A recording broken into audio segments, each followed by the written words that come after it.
first of all, I'll just take 2 minutes to just introduce WebEngage to whoever who is new to WebEngage here.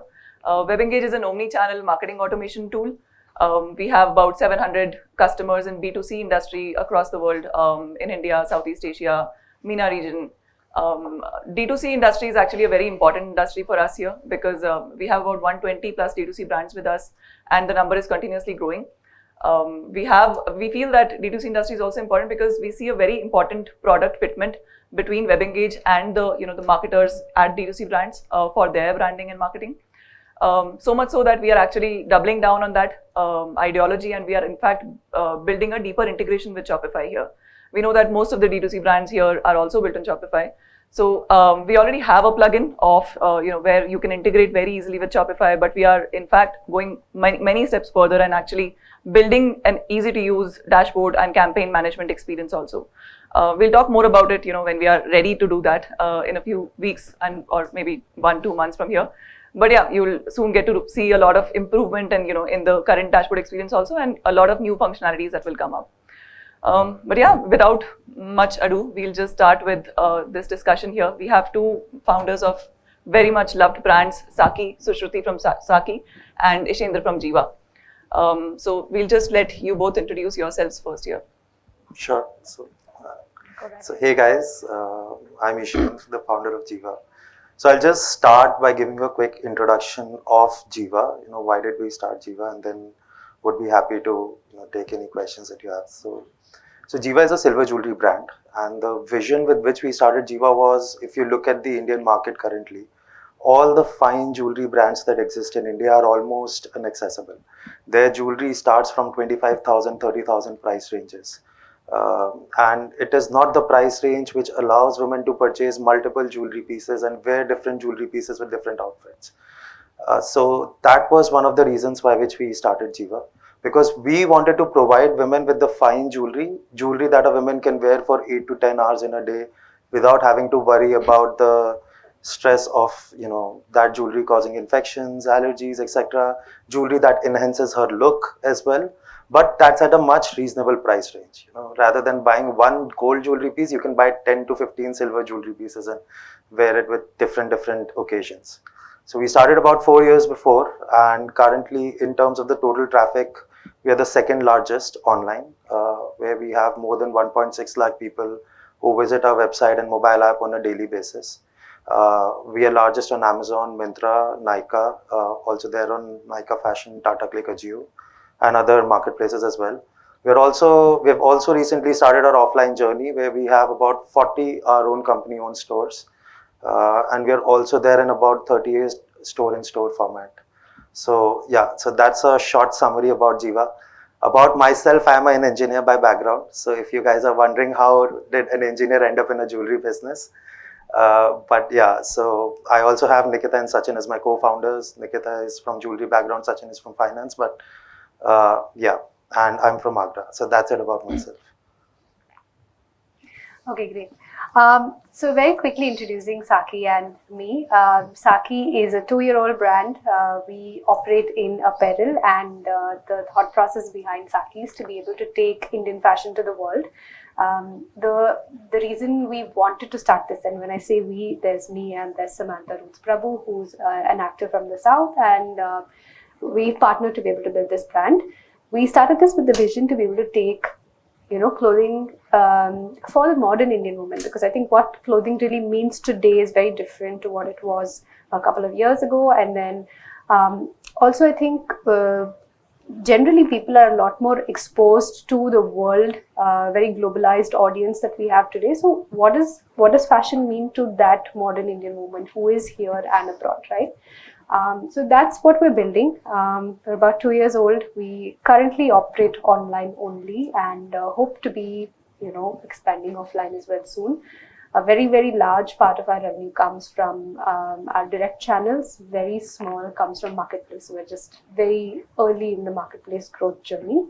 And yeah, I mean, I have no background in fashion. Actually, I'm an architect, so architect moving into a fashion business has been a wonderful journey, but lots of learnings along the way. Awesome. Back to you. Yeah. So we'll start with you only, Sushruti. We have a lot of questions for you guys because we feel that there are a lot of common questions that a lot of D2C brand founders have, right? CAC, branding, marketing channels, all of these. So a lot of my questions will be focused on these areas. But first of all, I want to understand from you, right? You're building in a very competitive category here. Apparel is not nowhere, a vacant space or a blue ocean here. So when you started building this brand, how has the journey been for you in building in a competitive category? Because I'm sure that a lot of people here could also relate. Yeah, absolutely. See, I think one of the reasons we went in for apparel is that while it is competitive, it's also a core category, right? Absolutely. It's never something that's, you're going to stop buying it. So then there is a question of where is their market clutter and where is there room to be able to operate. India is still a very brand hungry country, and if you look at ethnic wear brands or Indian grown brands in the apparel space at a much larger scale, you can still name only 15 brands or so, right? Which means that this is still the highest, consumed category, but extremely less brands, right? And so that's the opportunity space that we saw. And given a face like Samantha, right, it's much easier to be able to penetrate the market much faster. And so that's kind of the stance that we took, saying, yes, there is a Fab India and a Biba and, the legends of this space. And then there are the unorganized sector. There's nobody in between, right? So I think market space wise, that's where we looked at. But also when we saw that, I've lived overseas for a couple of years. Again, she travels in and out a lot. What we noticed is that the overseas diaspora also is starting to become this very, it's really a global audience because they are very comfortable being Indian today as they were, 20 years ago. 20 years ago, you'd still be seen as that brown skin stereotype person. But today, because there's so much mainstream representation of who Indians are, they're more comfortable being Indian. And as Indians, now we have so much of a global influence. So we are also trying to find what it means to be an Indian in a much larger ecosystem, right? And so that's what we looked at from a more fashion lens, and so the clothes actually reflect a lot of that. And what I'm wearing is Saki as well. So I could wear this in a super Indian take, or and in formals. I could do anything with it, right? So I think that's the gap that we're going after today. And anybody in a competitive space needs to be able to find that, because everything else you can fix, right? Where do you really stand in the market matter? Yeah, true. Yeah, thank you so much. Actually, contrary to Sushruti's story, you actually started at a time where there were not too many brands or jewelry brands in that pricing segment, right? So, how has the journey been for you? And is the competitive landscape, has that changed for you? Yeah. So essentially, when we started Jiva, before starting Jiva, I was in BCG, and there I got a chance to interact with multiple founders, being in BCG and VC fund, and so I spoke to founders in beauty, fashion, hair care, multiple spaces. And then, but what I realized in jewelry was this gap in the fine jewelry segment in India between 1,000 to 20,000 price range. And then if you look at the US comparables, every woman there purchase jewelry with the lens that she would wear it with the outfit, not with the lens that it's a thing to keep value for, right? It's not an investment, but it's a fashion accessory. That was the lens that every woman was keeping in jewelry. But in India, all the brands were going after the lens of fine jewelry is a value store, etc., right? So, which is why in US, Europe, you would have fine jewelry brands for $120, $150, which is like 10,000, 12,000 rupees. But in India, everyone was selling it from 25,000 plus price range. So that is when we decided that, and I also realized, after starting a couple of startups of mine before, that consumer is the business where I want to build, because I really like the, element of someone purchasing your product and then you get a money real time from the consumer. It is not like a business which eventually gives you return, but it automatically starts giving you return right from day one. So that's when I, clicked with the jewelry business really well. This is now the space that I want to start with.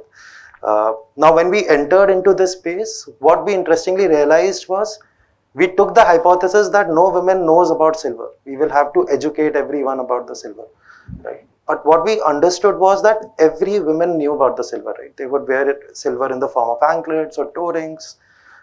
But the problem in that market was that there was no trusted brand. So there was no brand who would provide them with those finest qualities that you would get in gold and diamonds.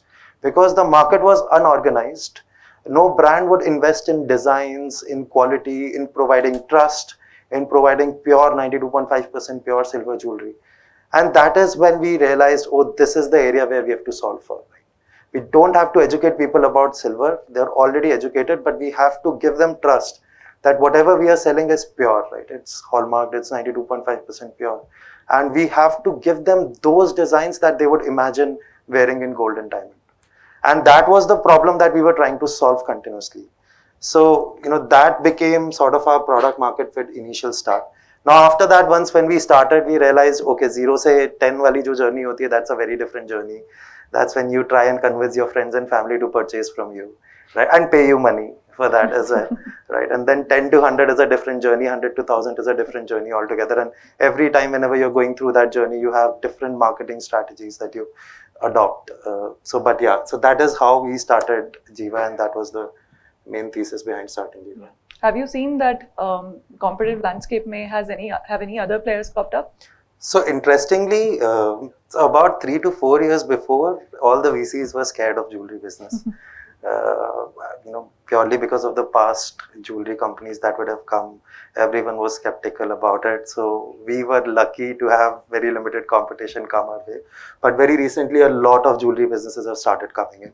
A lot of people have started, starting their own brands in silver, in gold and lab-grown diamonds, in 14 karat gold, in the affordable fine jewelry segment. So yes, very recently a lot of small brands have started coming in. But yeah, we were lucky that we were in a business which everyone was feeling is a scary business.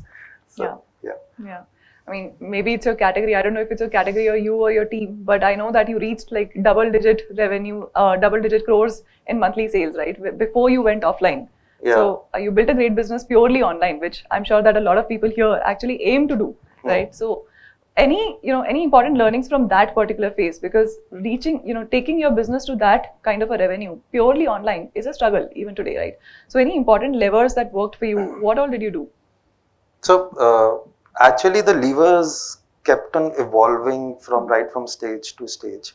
So for the first 3 years, we were completely online, and the entire hustle was how do we grow online, because when we reached a 10 lakh stage, everyone said ki ab yahan par business cap ho jayega, you will reach a 10 lakh a month, and then next 2 months later we'll go with a 30 lakh a month scale. Then everyone would say yahan par cap ho jayega, then we would reach a 60 lakh. But actually the way this journey evolved was for the initial start, right, the journey was to just get your product in the market and get the feedback. So there we leveraged a lot of partner portals. We were okay giving some discounts, but we wanted people to try the product and give us the feedback. And that's when we started realizing कि हाँ थोड़ा सा discount दे रहे हैं हम लोगों को, but लोग खरीद तो रहे हैं. So there is some value in the product, right? But then what happened as soon as we hit the 40-50 orders a day scale, that's when we realized now you need to do something more in order to get to a next scale, because this 40-50 order tak hi ye wala chalta hai.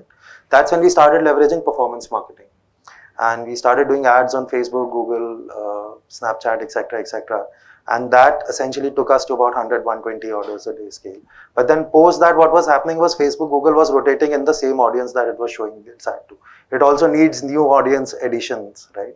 So that's when we started the influencer marketing. And we started reaching out to influencers and started telling them to promote brand on their Instagram page, etc. And that started giving us new funnels so that we could add to about 200 orders. But then we realized that influencers se काफी slow addition hota hai. So that is the time to get a mega influencer. Then we got a celebrity. So we got, initially we got Neha Kakkar. And eventually what happened after that was, when we were telling tier 2, tier 3 audience about the brand, so unfortunately they were not accepting what we were saying, right? They were not trusting us. But when suddenly Neha Kakkar started saying, then everyone started accepting.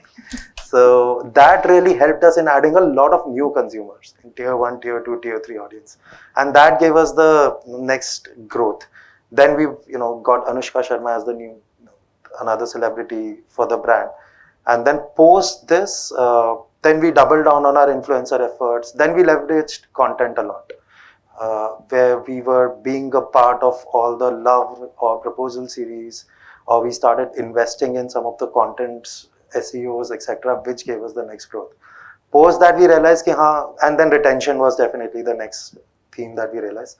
But then post that, till that time we reached the double-digit revenue numbers. So then we realized कि हाँ online का थोड़ा सा कम होता जा रहा है. So we now need another source of acquiring new customers, and then we can build omni-channel to repeat. So that's when we started going offline as well.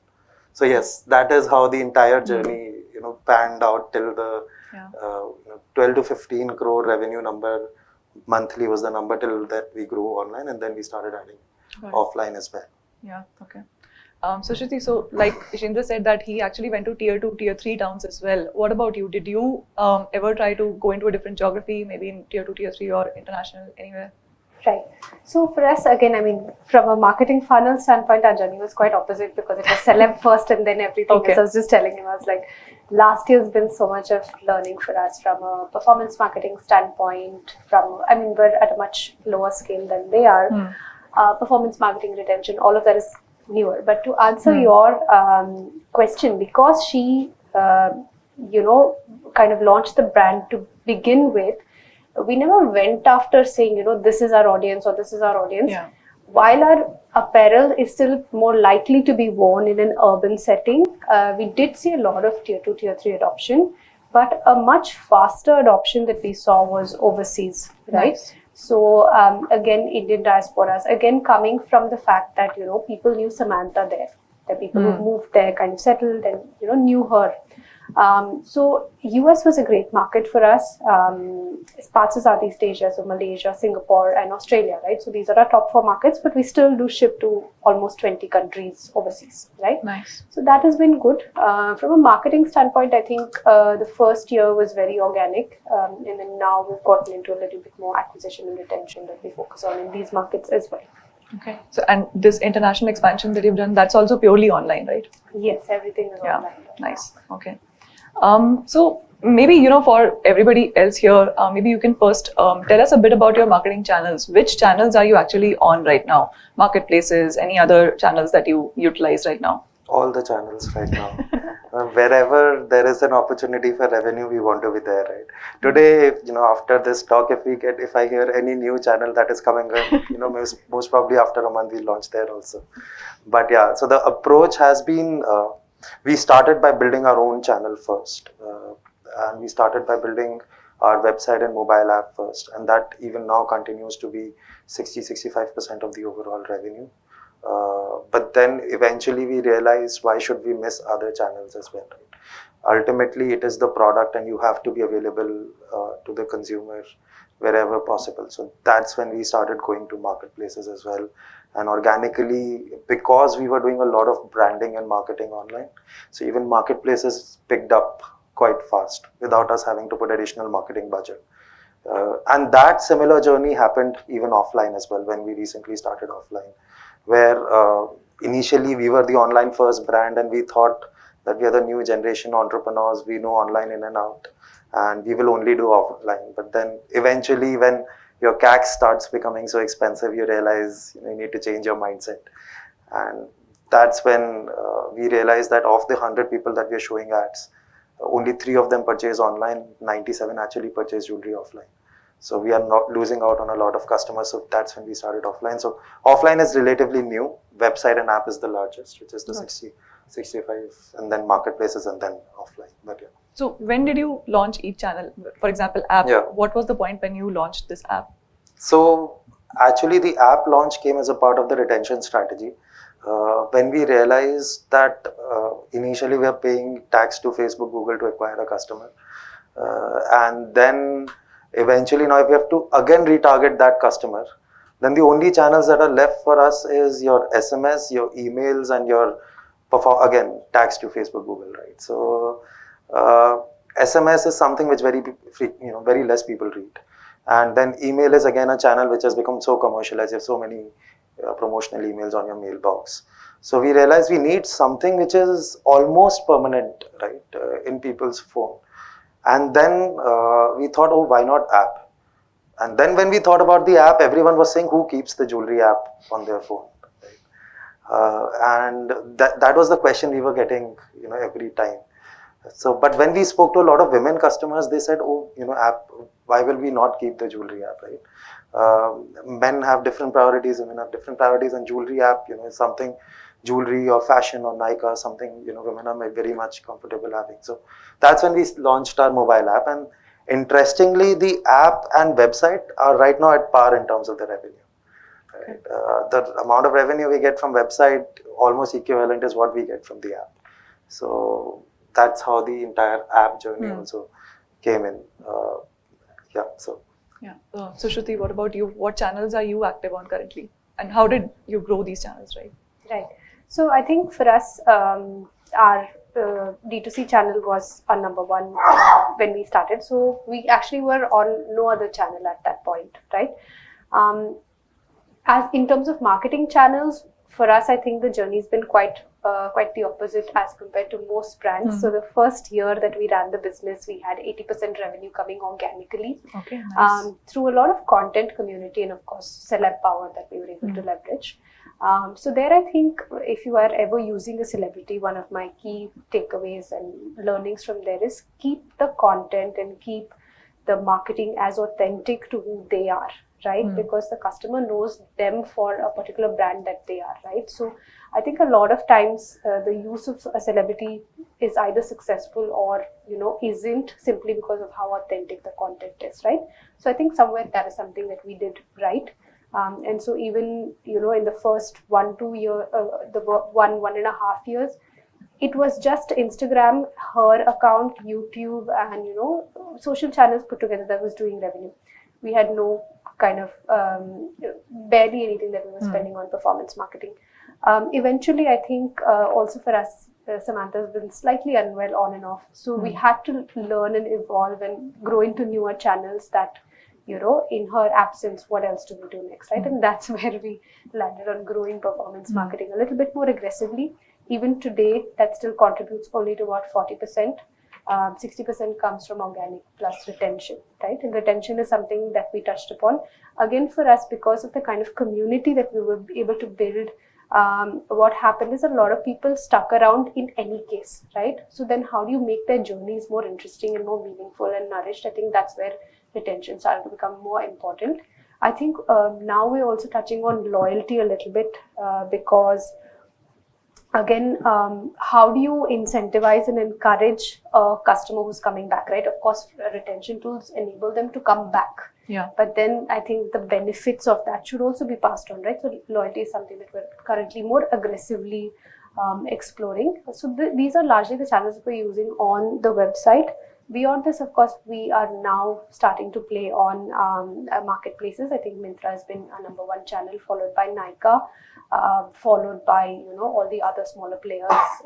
And I'm saying smaller because in fashion, I think we still hold a smaller market share. We're now also opening up Amazon overseas. So I think because we already have a kind of independent presence there, I think Amazon would add to that. I think it's very interesting that he said app, because I think that is, again, a lot of times when we think about this, people ask us this question saying, why would they keep a single brand fashion app on the phone, right? Yeah. But again, I think that's where, given that we're a community first brand, there's a lot of room to be able to engage with the customer in that space. So that's probably a next. And then eventually, I think online is going to, at some point, push you to go offline. Your CACs are going to go up. We're seeing that. Comparatively for us, it has grown. So what next is something that we'll constantly be thinking about. Yeah, I can say that I have H&M, Zara ki apps. They're also single brands. Exactly. Yeah, so I can see how I can keep Saki app in my phone. Yes. Both of you spoke about CAC and retention, right? So obviously my next two questions are CAC and retention. Be ready, please. So, CAC is something that I'm sure that both of you mentioned that, CAC has grown for you over time. And tax to jata hai Google, Facebook, ko we all agree, right? So how do you see CACs? Like, I'm sure that it grows, but how do you see ROAS today? What if you can share numbers with us, what does your ROA look like? And how do you see CAC, LTV by CAC here? What is the ideal numbers for you? Yeah, so So essentially, the way we look at CAC is, so we have an average order value, and then we have a margins. So now we know that there is a certain amount of money that we can spend in order to acquire a customer, which has to be less than margin. Whenever we speak to Facebook, Google guys, they say कि नहीं, you should look at LTV margin and that is what you should send your benchmark to. But we say नहीं, जो LTV का profit आएगा वो हम अपनी जेब में रखेंगे. ये वाला margin is something that we will always think about in acquiring the customer, so that whatever repeat happens is our ultimate profit for the brand. So the way we have thought about our CAC is, we know AOV, we know our gross margins, and that is our upper CAC threshold. And no matter whatever happens, we will never exceed that CAC threshold. No, even we get all the funding, that's the discipline we try and maintain, because I've seen multiple brands, etc. Once you cross that threshold, then all these systems online are intelligent enough to know that you have enough capacity to pay, so they will not let your CAC come down also, right? It's a harder journey. Sorry, one more question. Have you ever breached that? No. In the initial stages? So actually, interestingly, even in the initial, keeping aside the first 6 to 7 months journey, first 9 months journey, because that's when even the revenues were not that much, so you have to initially spend for the first 9 months. But just when the COVID came, when the first wave of COVID came, which was the 9 months from when we started, post that we started building that discipline, purely because COVID also taught us that you can have so many uncertainties into the business, so you will have to build certain guardrails. Okay. So that was the first guardrail that we built, which was कि CAC को कभी भी gross margin first order से ऊपर जाने ही नहीं देना है. And that was the benchmark that we were taking every time. And then as soon as it would go above, then we would think about the other ways of adding new customers. So the whole experiment of when do you get influencer, when do you get a celebrity. So for example, for us, getting a celebrity was a, luckily you have Samantha as your partner. So, but when we were thinking about the celebrity decision, that actually happened because of the CAC going up. Yeah. That's when we realized, we need someone with whose face, if we show people ads, rather than showing them 6 times, we show them 4 times and they would be convinced to purchase Jiva. And that's when we got the celebrity, because that added as a booster, and then our CACs came down, or they reset to the level, and then we were able to grow. So that benchmark really helped us in thinking about the new ways of acquiring the customers, or the alternate ways of acquiring the customers at a much cheaper range. And that's how even the offline decision came in.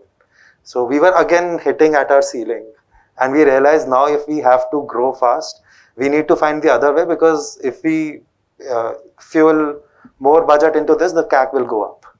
And that's when we decided, offline is a great journey, because you have early adopters, etc., people who like to purchase online first, but you have many consumers in India who would want to touch and feel the brand first before they get convinced that this is the brand that I want to purchase continuously from. So we were showing ads to so many people, but only very few were purchasing, and remaining were resistant because they would want to try the brand. So we realized offline is the best way to acquire a customer. It's a much cheaper way to get your CACs again down to a lower level. Yeah. And then eventually you can build the omni-channel to repeat.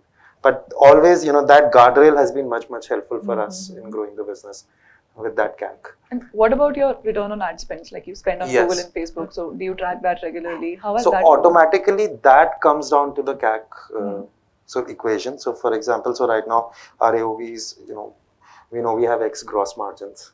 If I tell that, then people will kill me, hopefully, I don't know. But and then we know with this X gross margins, if I spend completely, then this is the ROS target that I can have, right? And that is the target that we keep very strict, and we don't breach that. Okay. So that is how we define Facebook, Google, ROS, etc., everything, which is with the first order CAC. That's how we look at the ROS of Facebook and Google. What about you? I think for us, similar stuff, but I think just the way we look at it is slightly different. I think channel mix is something that we're constantly looking at, right? So which channel am I spending on the most, and which channel is giving me revenue? Again, most marketers will fight with me on attribution models here. But I think it's important for you to be aware of both kinds of attribution models and see, what is the relation of both, right? So for us, keeping the spend share and rev share of the paid channels under X%, right? For us, like I said, 30 to 40%. When a celeb is really active, then that tends to be about 20%, right? Because that then helps us control the CACs as well, right? But I think generally when you look at marketing as a whole mix, it's important for you to look at you can't just stick to one thing because it is going to saturate, right? So what next, and how are you going to grow that funnel? How are you going to build funnel? How are you going to build loyalty? All of those things will definitely be questions you should be answering almost, I think, every day. And as long as you know which channels work for you, which channels don't, and you're mindful of how much you want to spend there, I think you should be good. Yeah. That's how I look at it. And you spend so much money in bringing these customers. What about retaining them? How closely do you watch your retention, repeat numbers? Have you done any experiments that have worked for you? Any good experiments that you can share? Yeah, so actually multiple experiments, and so if you ask me right now what is the top 2, top 3 objectives of the brand, one big objective is retention, because ultimately if you don't have your existing customers purchasing again, your CACs will continue to grow up and then your business will become unsustainable. And retention is the customer who gives money to the brand, because the first acquisition is taken by the marketing players, right? So we almost look at retention, at least there is a dashboard where daily repeat numbers by channels, by our own channels, marketplace, etc. Don't give that data, comes in. And the way we have looked at retention is we've actually broken that down into product, services, then communications, and then what are the trust building hooks for the brand that a consumer needs. And the way we try and solve our service related or product related issues is via NPS. So even NPS, the way one of the things that has helped us is we look at post purchase NPS, we look at post delivery NPS, and then we look at after 3 months and after 6 months NPS. And the kind of problem that we try and solve with the scores of these NPS is very different. So post-purchase NPS essentially gives us an idea of what is wrong on our website or mobile app, because no one has received the product. Whatever negative feedback that they give is about the experience on the web and app, and that is how we try and improve our own channels. Post-delivery NPS is something that gives us idea about our customer service and our delivery services, right? Because again, a new product looks amazing to almost everyone. Very few people would be unhappy unless the product is broken. But delivery and customer support services play a very, very important role in post-delivery. But that post 3-month NPS and post 6-month NPS is the NPS which gives you exact feedback about your product. Because the question that we try and ask our consumers after 6 months is, are you still using our product or not? Or is there any other challenge that you're facing with our product? And if the response is even at a same level as there, that indicates that the product longevity is there.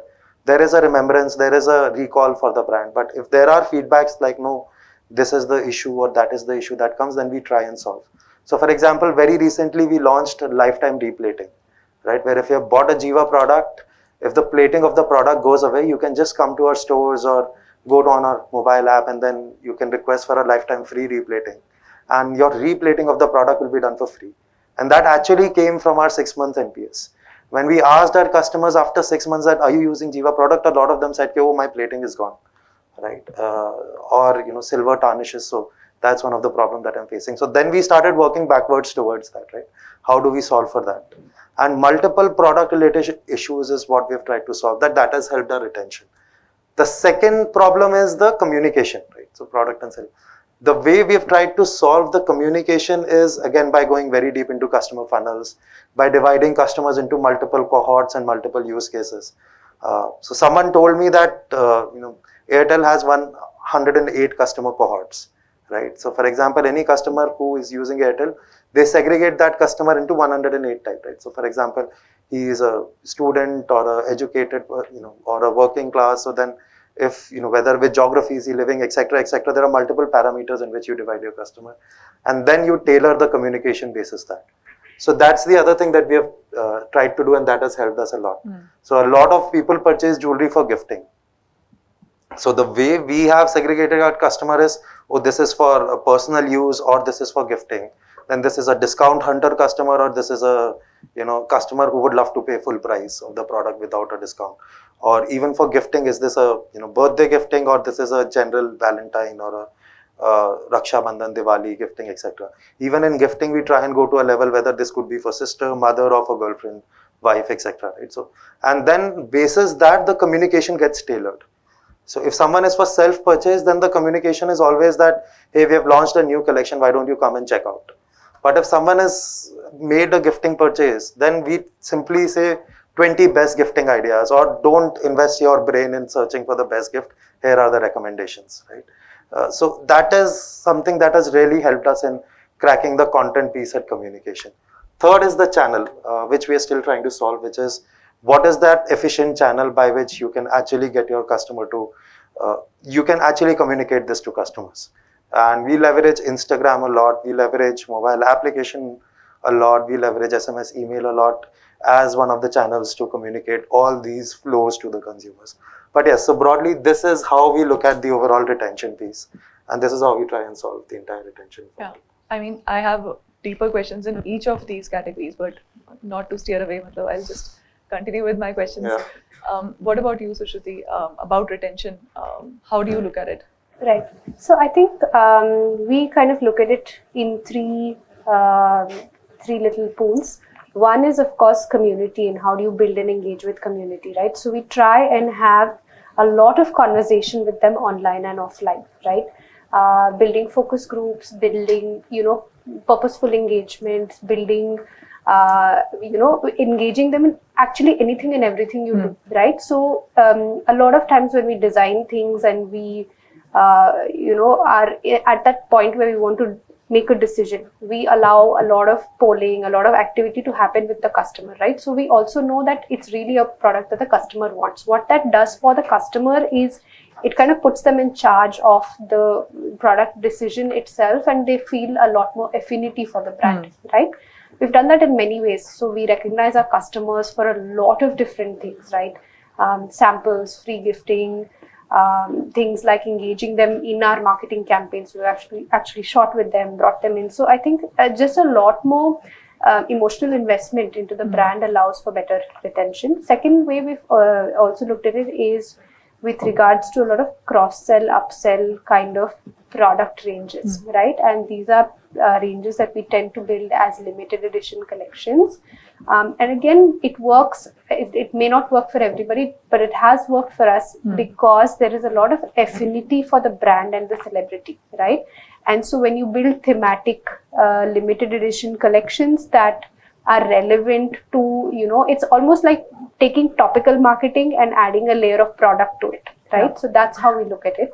So we've done things like pet-related collections, stationery-related collections, self-love collections. So things that people, that they build high moments emotionally with, right? So that's how we've approached it from a product. I think, of course, what Ishindra touched upon as well in terms of NPS is something that we end up tracking quite closely as well.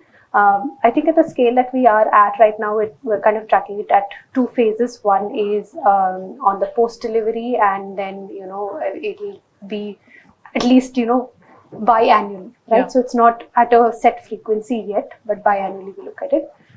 And then, of course, I think now we're getting into a little bit more of really understanding which point of the journey is the customer at, right? And which is why I think a little bit more marketing automation has been helping us define who they are, where they are, and how do you communicate with them better, right? For us, again, where it's relevant is because we operate in different geographies, there are different events and different, occasions that happen across the globe differently. So those kind of communications we tailor a little bit more and make them specific across. Okay. So the community that you mentioned, where is this community? On Facebook? Where is it? So currently it's Facebook plus Instagram plus WhatsApp plus like a couple of them are, on DMs with me on Instagram, for example, right? But we also do them offline. We create small focus groups, just call people over for coffee. And these are people who are loyalists, right? There are customers of ours who I know who have bought from us 43 times in 2 years. Wow. Okay. Right? So that's the kind of loyalty that, and that helps because when they know the person behind the brand, and I mean, of course, there is a celeb, but there's a team that, at some point you need something, you can always reach out. So I think that's helped us in terms of just putting a face behind what's absolutely. Yeah. So, you've both built these businesses very differently, right? You have raised a lot of VC funding so far, and you have kind of bootstrapped it so far, right? How do you think about, profitability here? Is that a focus area for both of you? How do you, juggle between the, the conundrum of growth versus profitability? When do you actually spend on growth? When do you stop spending on growth? Yeah. So I think profitability is something which is very, very, very important, right? And no matter whether you have VC money, you have your own private money. Correct. Ultimately, if there is a business which exists, then it has to generate money. Otherwise, if it is sinking money, then why are we doing the business, right? True. Then rather keep that money with ourselves and enjoy the fixed deposit returns. So, profitability is something that has been our very, very important agenda right from the, I would not say day one, but as soon as we determined a product market fit, right? And primarily because we realize we are in a consumer business, right? And there is no concept of, scale playing into your profitability, or you have to spend zero marketing, zero branding, etc. And automatically all the customers that you acquire will purchase from you, right? You will have to maintain the disciplines of your CAC, etc. In order to get profitability. And me also being a Marwadi, right? So profitability is something which, even my family has been, whenever I speak to my dad and I tell him कि वो मेरा ना EBITDA इतना गया minus में, he says कि तुमसे अच्छा तो मैं चला लेता हूँ. So, right? So that is also, but profitability is something which is very important. So I think where raising capital from investors essentially help you is, your target of profitability could be different, right? You could run your business at 15% EBITDA, 5% EBITDA, break even, or let's say -2, -5% EBITDA. And if you have external capital, if you have some capital available, so you don't have to worry about this EBITDA number. Or, you can, very well, as a founder, what you can get comfort is, okay, now if I run at -5% or if I run at break even, let me drive the growth, because tomorrow if the tide changes, time comes, I can always switch my gear to +5%, +10%, +15% EBITDA. At least the questions on sustainability would not come, right? So, and that is how we have looked at profitability, which is the sustainability, right? Yeah. Not ki how much will be our runway that is left because of VC money, but primarily if tomorrow anything wrong that happens, can we turn around the business and start generating cash to fulfill the needs of the team, of the brand, right? And that is where, we have looked at investor capital, which is, that gives you leeway to not generate capital, to not generate, 15, 20% EBITDA profits, but stay at break even +5% EBITDA profits, but put a pedal on growth versus, when time changes, then you can always turn towards +10, +15% profitability. Yeah. But that's how I look at. So you're saying that funding. At any point you can actually decide at the current stage where you are, you can decide whether to be in minus EBITDA or not. You can choose to be cash positive also, right? Correct. So essentially that's how we look at profitability, right? Which is, we know if today the business is at -5%, after 2 months or 3 months, we can make it 0 or +5%, which is where the business becomes sustainable. But we don't want to go below -5%, because that's where your journey becomes too tough to become profitable. And that's the leeway which VC capital essentially allows you. That you can grow on 10 to 15% month on month, staying at 0% or -2, -3, -5% EBITDA.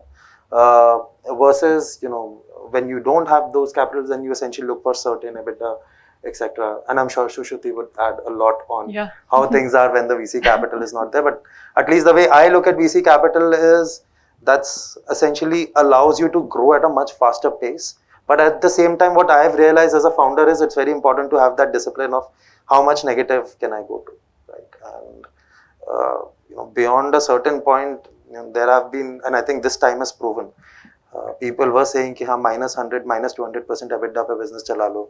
Yeah, you run businesses which have almost zero revenues and they are quite large, right? $1 billion. Now suddenly scale will come and tides will change. They don't change, right? Too fast. So that discipline of having a a limited room of negative EBITDA is very important. Is what I've realized with VC capital. Right. How are things different for you? Are they different? I think they are. I'll be, I mean, in all fairness. But to all our benefit, right? Most D2C businesses have fantastic margins, right? Yeah. So I think being profitable should in any case become a priority one because you have the room to do that. So why wouldn't you, right? I think in a very early period of the brand, building the brand becomes important. And so you need to be able to invest money into brand positioning, marketing, right? Beyond that, where you end up spending money is largely inventory and then growth plus, right? Inventory is a non-negotiable, growth is a choice, right? Yeah. And so at that point, it then becomes really what is your appetite and how much do you want to be able to move. I think the way we've been able to survive and get through without a lot of external money is to be really incremental in terms of growth. Of course, I think the kind of one little bit of a back foot that you do have is that you cannot scale from X to Y. But even as and when you choose to, I think just the space that we operate allows us to be profitable. So you really shouldn't even pick a path that doesn't allow you to be that. Right? Yeah. And again, I think the way that Ishindra has also built it, as and when investor money comes in, great, well and good, right? So then what is it that you're solving for? Maybe solving for short-term capital needs that allow you to go back to being profitable is the right way to be able to continue to build that even as and when any external money does come in. Okay, yeah, So I think that's how it's been for us. Yeah. I think most of us here can actually relate to more of your story right now. Yeah, and that it's very important because see, again, when you invest into inventory, there's a lot of working capital efficiency that you need to maintain. You need to make sure that you don't have too much inventory, too less inventory. You have the right amount, and you have equal amount of cash liquidity to be able to fund your next inventory cycles, right? So I think that's where it is very important to be profitable. Of course, as and when you need to grow, I think for people who choose to continue to be independent, there are debt instruments. Use them wisely. You can scale. You might not scale from this to that, but you still scale. Use the money wisely in the right seasonal periods as well, because I think, every business has its seasonality. So identify them, invest in them at that point, and then you should be able to see scale without, it might take you a year longer, but it's definitely possible. Yeah, got it. How about, because you both are right now, you're in a very competitive space. You're still, getting into a competitive space now. So how do you think about branding here? Because I'm sure that you have to spend on branding also, right? How do you actually stand out? What makes your brand sticky in your customers' minds? Yeah. So the way we were looking at branding was, first what we realized was branding is a luxury, right? It's something that you would want to do once you have resources, etc. And the way we were building stickiness among the customers were largely around the product. So for example, what we realized was, okay, there was a gap in silver market of designs, of quality. That's something that we've solved. Now, how do we stand differentiated against our customers? That is when we started investing on after sales services, where we build lifetime replating, we build 6 months warranty, no question asked return policies, where if anything goes wrong with your product, trust, we will just solve it without asking any questions to you.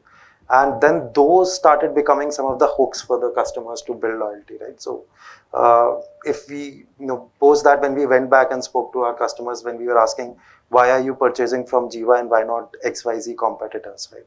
The answers that we were getting was that your prices are similar to that of competition, right? But you have so many after sales services. You have lifetime replating, you have repair services lifetime, you have no question asked, 6-month warranty, etc., etc.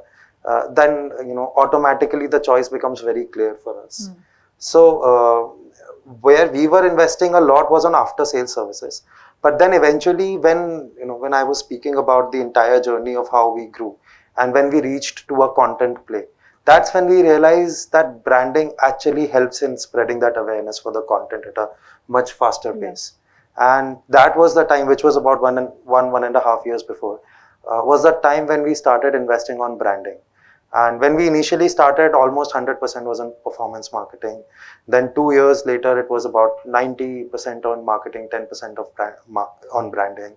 And about 3 years later, which is a year before, it was about 70% on performance marketing and 30% on branding.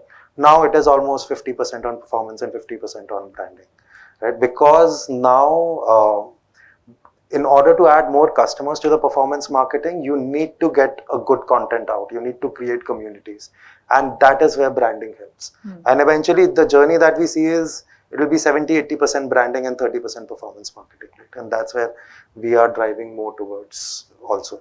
So yes, so the way we have looked at branding is essentially, if there is a content, if there is any specific message that you want to share across, that could be about your products, services, or about the brand identity that you want to communicate to the customers, that's when branding is important. And frankly, at the first 1 year, etc., no one hardly knows you. So उस time पे इतनी ज़रूरत भी नहीं होती लोगों को बताना कि, that's at least something that I've realized कि our brand identity is this, that, etc. That's what is important is you sell to the customers. But once customers start purchasing, then you have to attach. So that's when branding actually plays an important role. And that's how we have looked at branding. What about you? I think for us the journey was quite the opposite in that sense, right? Because we started with, yes.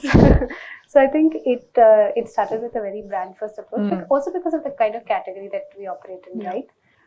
So how do you differentiate in apparel is, really all of us are shopping for clothes anywhere, right? And so then identifying what is beyond apparel that this customer is really relating to you for becomes important, right? And so for us, even the word Saki in itself talks a little bit about sisterhood and the kind of female friendship, because women until very recently have been seen as people who can't get along very well, will have something very conniving that they're brewing up in their heads, but that's probably not the truth, right?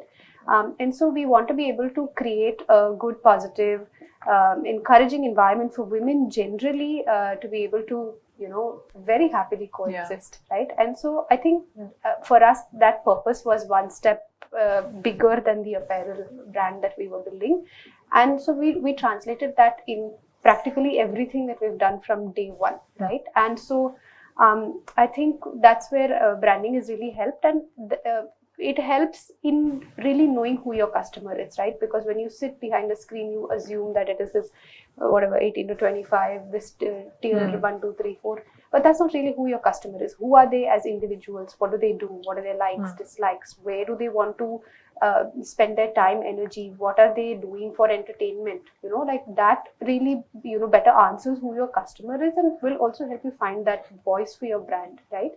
And I think be it, in your very early phase or at a much larger scale as well, I think is always helpful to build that brand and community, because at some level, performance marketing and all these other mid-funnel, bottom-funnel behaviors is only that much that you can build, right? Correct. I always come to a brand because I like what that image is. And today, no matter, where in the economic status anybody is, that aspiration for that brand comes simply because of that positioning, right? So I think it's big or small, you'll have to get there at some point.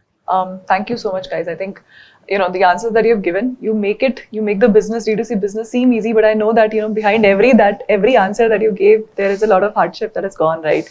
A team that's working on it. So yeah, thank you so much for answering very candidly all of our questions.